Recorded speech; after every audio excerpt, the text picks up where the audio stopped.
যোগসু হচ্ছে, ঠিক আছে। তো আমরা তো খুব খুশি হয়ে ভোট দিতে আসছি, যে আমরা প্রথম ভোট দিব, যোগ্য প্রার্থী আমরা নির্বাচন করব। কিন্তু হুট করে সকালবেলা উঠে, মানে যেদিন নির্বাচন সেদিন সকালবেলা উঠে বলতেছে ভোট স্থগিত। কারণ কি? কোনো কারণও আমাদেরকে দিতে পারতেছে না। তো এটা কোনোভাবে যৌক্তিক? আর তাছাড়া যোগসুতে আসলে প্রথম থেকে এত অনিয়ম চলতেছে, বিভিন্ন প্যানেল থেকে ইচ্ছা মতো টাকা ঢালতেছে, ইচ্ছা মতো খরচ করতেছে। আবার হচ্ছে প্রার্থীদের পার্সোনাল নাম্বারে মেসেজ দিচ্ছে যে এদেরকে আমি অমুক প্রার্থী, আমাদেরকে ভোট দিন। কিন্তু আমার কথা হচ্ছে যে আইটি সেলকে আমরা আমাদের পার্সোনাল নাম্বার কি জন্য দিছি তাদের ইউজের জন্য। তাদেরকে কি আমরা পারমিশন দিছি যে তারা কোনো প্রার্থীকে দিবে সেটা? এই যে এতগুলো অনিয়ম আসতেছে, তার মধ্যে আবার যোগসু স্থগিত, তাহলে এটা কিভাবে হয়?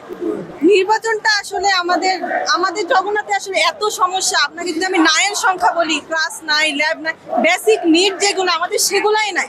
এক্সট্রা সেগুলো তো আমরা চিন্তাই করতে পারি না। ভার্সিটিতে যা থাকা দরকার তা তো নাই, একটা কলেজে যা থাকে তাও মনে হয় না। কিন্তু এটার জন্য যোগসু খুবই দরকার ছিল, কারণ আমাদের হয়ে যে যারা লড়বে, আমাদের হয়ে যারা কথা বলবে, প্রশাসনকে চাপ দিবে, তাদেরকে আমরা নির্বাচন করে পাঠাবো যারা আমাদের হয়ে কথা বলবে, তাই না? এখন সেই জায়গাটাই যদি বন্ধ করে দেয়, আর এবার যদি যোগসু না হয়, আমরা তো বলতে পারি না ভবিষ্যতে কবে যোগসু হবে কি হবে না, তাই না? আর আজকে হওয়ার কথা ছিল, আজকে তো হওয়া খুবই প্রয়োজন ছিল, কারণ যোগসু যদি না হয়